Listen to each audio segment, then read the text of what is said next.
हमारे माँ बाप कापी किताबें ला के देते बेटा पढ़ो, तो हम लोग अपने बस्ते में रख के कितने प्यार से जाते थे, पढ़ाई लिखाई करते थे। अब उसका पढ़ाई लिखाने के बाद करने के बाद जो हमारे पास डिग्रियाँ आई हैं, अब उसको हम अपने बैग में डाल के डोले डोले घूमते हैं, नौकरी मिलेगी क्या? ये हमें क्या खिलौना बना रखा है सरकार ने? राम भगवान को मैं नहीं मानता क्या? मैं भी हिंदू हूँ। मैं भगवान राम ने जो काम किया था ना, अपनी माता पिता की खातिर 14 वर्ष का वनवास चले गए, तो भगवान राम ने ये नहीं कहा कि भाई बेटा तुम भूखे मरो। राम राम जपने से पता है, राम राम जपने से हमारी आस्था है, हम राम राम को जपते हैं, अच्छी बात है, मगर जब हम राम राम ही करते रहेंगे तो खाएंगे क्या?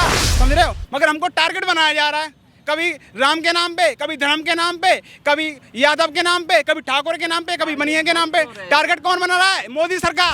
करने कौन गए थे? हमारी आस्था थी, हम गए थे, हम हरिद्वार गए थे, हम जल भर के लाए। उनका बेटा पता कहाँ गया था? भाइयों बहनों सुनो, भाइयों, उनका बेटा गया था अमेरिका पढ़ने और तुम गए थे जल भरने। उसकी भी फटी पड़ी है। नहीं, मोनू मासा को छोड़ो, वो तो बदमाश है, उसका वो तो वसूली करता है, उसका तो कई बार आ चुका है, वो तो वसूली करता है, उसने वसूली का धंधा बना रखा है। जिसने पैसे दिए गाड़ी वाले ने, चाहे वो गाय भर के लेके जा रहा है चाहे भैंस भर के ले रहा, उसे वो छोड़ देगा। जिसने पैसे नहीं दिए उसे वो पीटेगा, मारेगा, उसकी भैंस में छीन लेगा, वो तो धंधा बना रखा। अभी मेवात में क्या हुआ था? हमारे पास रोजगार नहीं है तो हमको 500 रुपए दे के वहाँ पत्थर फेंकवाए थे। मोहन भागवत के आरएसएस के लोगों ने क्यों तोड़ा? चर्च को टारगेट क्यों बनाते हैं? कभी मस्जिद को टारगेट बनाते हैं, कभी मंदिर को टारगेट बनाते हैं। ये बनाते हैं हमको रोटी देगा, हम मेहनत करेंगे तब रोटी मिलेंगी, हमें चाहिए रोजगार। अच्छा, वाह रे वाह, वो चाय बेच के पीएम बन गया और हम वो चाय बेच के पीएम बन गया, और हम जो मेहनत कर रहे हैं, हमारे माँ बाप ने इस लायक बनाया कि बेटा मैं गरीब हूँ, मेरे माँ बाप ने मुझे इस लायक बनाया कि बेटा मैं नौकरी नहीं पा सका, तुम इस लायक बन जाओ, पढ़े लिखे आगे जाके तुम्हें रोजगार मिले। कहाँ मिल रहा है? कहीं नहीं मिल रहा है, बेरोजगारी लेके घूम रहे हैं। अभी हम कापी किताब अपने जब हम थे छोटे थे ना, तो हमारे माँ बाप कापी किताबें ला के देते बेटा पढ़ो, तो हम लोग अपने बस्ते में रख के कितने प्यार से जाते थे, पढ़ाई लिखाई करते थे। अब उसका पढ़ाई लिखाने के बाद करने के बाद जो हमारे पास डिग्रियाँ आई हैं, अब उसको हम अपने बैग में डाल के डोले डोले घूमते हैं, नौकरी मिलेगी क्या? ये हमें क्या खिलौना बना रखा है सरकार ने? कोई सरकार से ही सरकार के लोग कह रहे हैं कि सबको नौकरी भी नहीं दे सकते ना, इतना बड़ा देश है। ये G20 करके, ये राम मंदिर बनवा के, ये सब करके राम भगवान को मैं नहीं मानता क्या? मैं भी हिंदू हूँ। मैं भगवान राम ने जो काम किया था ना, अपनी माता पिता की खातिर 14 वर्ष का वनवास चले गए, तो भगवान राम ने ये नहीं कहा कि भाई बेटा तुम भूखे मरो। राम राम जपने से पता है, राम राम जपने से हमारी आस्था है, हम राम राम को जपते हैं, अच्छी बात है, मगर जब हम राम राम ही करते रहेंगे तो खाएंगे क्या? जब तक हम मेहनत नहीं करेंगे तब तक खाएंगे नहीं। भगवान ने ये नहीं कहा था कि राशन देंगे, भगवान ने ये नहीं कहा जब तक बेटे तुम पढ़ लिख गए हो, अच्छे हो गए हो, अच्छे लेवल पे हो, तो अच्छी नौकरियाँ दो, रोजगार दो। ये नहीं तो लोग क्या करते हैं भाई, राम सीता और बाबा साहब भीमराव अम्बेडकर ने उनको टारगेट बनाते हैं। कभी किसको टारगेट बनाते हैं? डॉक्टर भीमराव अम्बेडकर थे, एक कौन सी जाति थे पता है? मेरी बात सुनो, कौन सी जाति थे? वो थे एक छोटी जाति से, मगर जो संविधान बनाया है वो सबके लिए बराबर बनाया है। महिलाओं के लिए संविधान, हर किसी के लिए संविधान है। अगर हमारे भाई पे अगर सताया जा रहा है, मारा जा रहा है, तो तुरंत जाएगा FIR कराने, समझ रहे हो? मगर हमको टारगेट बनाया जा रहा है, कभी राम के नाम पे, कभी धर्म के नाम पे, कभी यादव के नाम पे, कभी ठाकुर के नाम पे, कभी बनिया के नाम पे। टारगेट कौन बना रहा है? मोदी सरकार।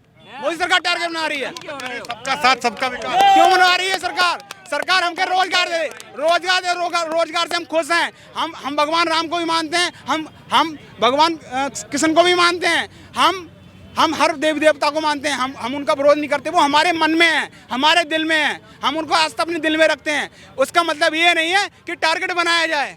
टारगेट बनाने का मतलब है कि हमें आपस में फूट डाली जाए, हमें आपस में लड़ाया जाए। लड़ाने का काम राजनेता करते हैं। उनके बेटे पता है, सुनो हमारी बात, अभी सावन में यार राजनाथ सिंह का लड़का गया था जल भरने। कौन गए थे? हमारी आस्था थी, हम गए थे, हम हरिद्वार गए थे, हम जल भर के लाए। उनका बेटा पता कहाँ गया था?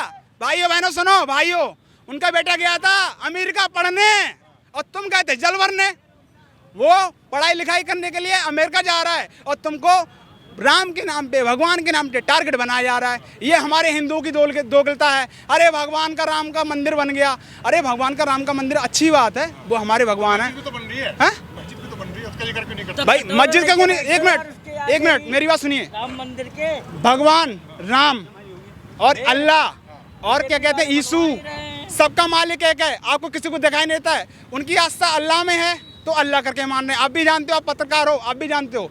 और किसी के आस्था किसमें गुरु नानक में, तो गुरु नानक को मानते हैं, ठीक है? क्या आपको पता है जब आप गुरुद्वारे में जाते हो तो आपके कितने कितने सरदार लोग आते हैं, आपकी जूता चप्पल साफ करते हैं। कितना आप बड़ी अच्छी अच्छी बातें कर रहे हैं। ये धर्म के नाम की अफीम तो चटाई रखी है ना, मगर जब भी जुलूस निकलता है उसमें मस्जिद के सामने जाकर के नारेबाजी करना, ये सब धर्म के नाम पर उपद्रव करना, ये कौन करा रहा है? ये पता है कौन करा रहा है? ये बेरोजगार लोग ये लड़के पता है घूम कौन रहे करा हैं, रहा है? बेरोजगार नहीं है, ये वो कौन कर रहा frustrated हो चुके है? हैं। मेरी बात सुनो। जो बेरोजगार लड़के घूम रहे हैं उन्हें ये अंधा बना के उन्हें गुमराह करके फ्रस्ट्रेट हो चुके हैं। उन लोगों को ये लेके जाते हैं, अभी ताजियत नहीं थी। उन्हें घूमना फ्री मिलेगा, बाइक में पेट्रोल फ्री मिलेगा, वो क्यों नहीं जाएंगे? खाना फ्री मिलेगा, ये जाएंगे। अभी नूह में जो ये हुआ है मेवात में, नहीं मुकदमा तो वो फिर हट जाएंगे पीछे से। अभी ये जो ये बजरंगी करके था ये, हाँ आज ऐसे पूछने वाला कोई नहीं है। तब ये राम के नाम पे और ये हिंदू के नाम पे और ये भैया बीजेपी का बहुत बड़ा होता, और वहाँ प्रांत अध्यक्ष कुछ ऐसी था उसका, कोई बजरंग दल का। और आज के टाइम में तो कोई पूछने वाला नहीं है, उस पर केस लग गया, पुलिस लेके ठाके। सब कह रहे हैं कि हम उसमें अभी कुछ दिन पहले उसको बयान आया, अभी एक दो दिन पहले ही बजरंग दल ने कि हमारा इससे कोई मैटर नहीं है, ये बजरंग दल में था ना है। एक लड़का हो रहा है मक्कई, कोई प्रांत अध्यक्ष, उसकी भी फटी पड़ी है। नहीं मोनू मासा को छोड़ो, वो तो बदमाश है, उसका वो तो वसूली करता है, उसका तो कई बार आ चुका है, वो तो वसूली करता है, उसने वसूली का धंधा बना रखा है। जिसने पैसे दिए गाड़ी वाले ने, चाहे वो गाय भर के लेके जा रहा है चाहे भैंस भर के ले रहा, उसे वो छोड़ देगा। जिसने पैसे नहीं दिए उसे वो पीटेगा, मारेगा, उसकी भैंस में छीन लेगा, वो तो धंधा बना रखा।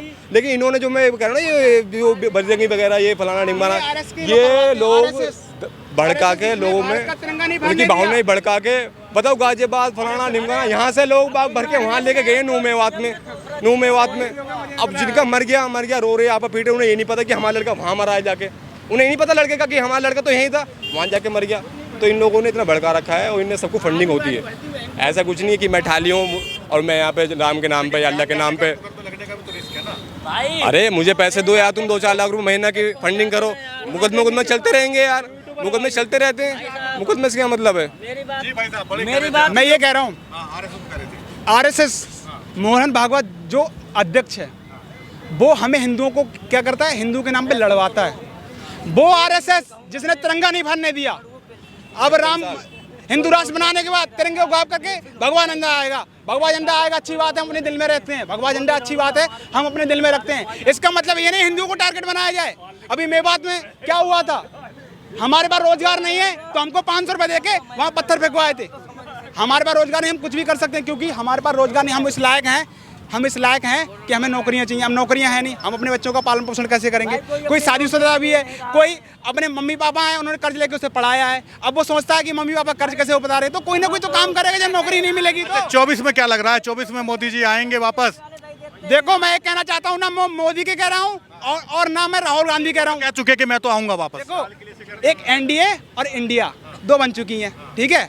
मायावती को जानते हो? ये गौतम बुद्ध नगर जो चमकाया, बहन कुमारी मायावती, वो कहते हैं खिस्साई बिल्ली खंबा नोचे। वो क्यों नहीं जा रही है? ना इंडिया में जा रही है ना इंडिया में जा रही है। उनको पता है इंडिया में जाने के बाद खिस्साई बिल्ली फिर खंबा नोचेगी, मेरे सांसद बनाओ, मेरे बीजेपी के मुझे प्रधानमंत्री बनाओ, ठीक है। वो नहीं जा रही है। उन्होंने डर इस बात का है कि सीबीआई जो उनके तोते बने बैठे हैं बीजेपी वालों के, सीबीआई ईडी भी, ये इसलिए नहीं जा रही। बाकी जिन्हें डर नहीं है वो लोग जा रहे हैं। हाँ वही तो, ये है मामला। कुछ आएगा, 10 साल होने जा रहे हैं, मोदी बदलाव नहीं आएगा। पैसा सिस्टम सब इनका है, और सिस्टम में आरएसएस का भी जो चुका है, मुझे लगता नहीं बदलाव आएगा। मैं नहीं मानता। 70-80%, अरे मैं कह रहा हूँ ना, मैं जॉब कर रहा हूँ, मैं देख रहा हूँ चीज़ों को, 70-80% इन्हीं के लोग हैं इसमें, बीजेपी और आरएसएस के, ठीक है। अब ये घोसी में चुनाव हुआ है, वहाँ पे काफ़ी न्यूज़ पे आया है कि हमारे आधार कार्ड छीन ली गई, हमें भगा दिया गया, क्योंकि सिस्टम उनका था, सरकार उनकी थी, और सिस्टम जिसका सरकार उसकी है। वो कहते हैं ना, जिसकी लाठी उसकी भैंस, पुलिस उनके पास है, सारा सिस्टम जाएगा भी। लोग वक्त तहसील नहीं बनने ना, अभी यहाँ तो सारे लोग खड़े सुन रहे हैं, ये सब दिमाग से बात उतार देंगे, ये चीज़ें बस यही है। अगर ये लोग तहसील बनना स्टार्ट कर देंगे ना तो होगा। मैं आपको बता रहा हूँ, मैं इस किसान आंदोलन में 13 महीने पढ़ा रहा। मैं 13 महीने किसानों के साथ था। बीजेपी सरकार ने, जब उनको पता है कब बुलाया गया था, जब वोट की बारी आती है। जब वोट की बारी आती है तब विकास होता है, तब विकास होता है वोट के नाम पे। और जब उनका कोई विकास दिखाई नहीं था, तब क्या होता है? अरे भाई ये राम वाले आ गए, ये मस्जिद वाले आ गए, और ये पता कौन से आ गए? ये गुरु नानक वाले आ गए, ये ईसाई आ गए। अभी दिरसा गार्डन में ईसाइयों का पता है चर्च तोड़ दिया गया। किसने तोड़ा? मोहन भागवत के आरएसएस के लोगों ने। क्यों तोड़ा? चर्च को टारगेट क्यों बनाते हैं? कभी मस्जिद को टारगेट बनाते हैं, कभी मंदिर को टारगेट बनाते हैं। ये बनाते हैं बीजेपी के लोग, हमको आपस में लड़ाते हैं, और यही उनका मकसद रह गया है। आपस में लड़ना बंद कर दो। हम जैसे युवा तो बंद कर देंगे ना, जो बेचारे युवा रोजगार हैं, जो रोजगार नहीं है, जिनके पास रोजगार नहीं है, उनको मजदूरी काम कराती है। ये पेट भरने के लिए ना पता है क्या करना पड़ता है, मेहनत करनी पड़ती है। अब हमारे पास रोजगार नहीं है तो कुछ ना कुछ तो करना पड़ेगा। नेता लोग आते हैं एक बार, खाली घर शैतान का, लोगों का बस काम धंधा नहीं होगा तो कुछ ना कुछ तो करेगा ना। मैं बुला लूंगा, कोई और बुला लेगा, चल जाएगा यार, काम धंधा तो है नहीं, चल घूम के आ जाएंगे, घूम के आ जाएंगे। यही क्या कह रहे हैं आप? मैं कहने का मतलब नेता लोग आते हैं हमारे यहाँ, जब इलेक्शन होता है तो सभी आ जाते हैं, ठीक है। उसके बाद कभी भी झांकने नहीं आते हैं। वो किसकी कमी है? केवल पब्लिक की कमी है, हमारी कमी है, पब्लिक की कमी है। जब वो वोट लेने आते हैं तो तुम काम के लिए भी तो बुलाओ कि आज हमारे यहाँ फंक्शन है और इस काम के लिए आओ और ये काम करवाओ। कभी कहता है कोई नहीं, अब वोट दे दिया हम चले, तो ये गलती तो हमारी है। वोट दे रहे हैं ना, अद्धा पौवा लेके या राशन लेके वोट दे रहे हैं, तो वो क्यों काम करेंगे यार? तो वही तो मैं कह रहा हूँ। और मैं गाँव और भी तो है में ना, छोटा चुनाव ले, अरे तो और भी तो है ना। मैं वही तो कह रहा हूँ,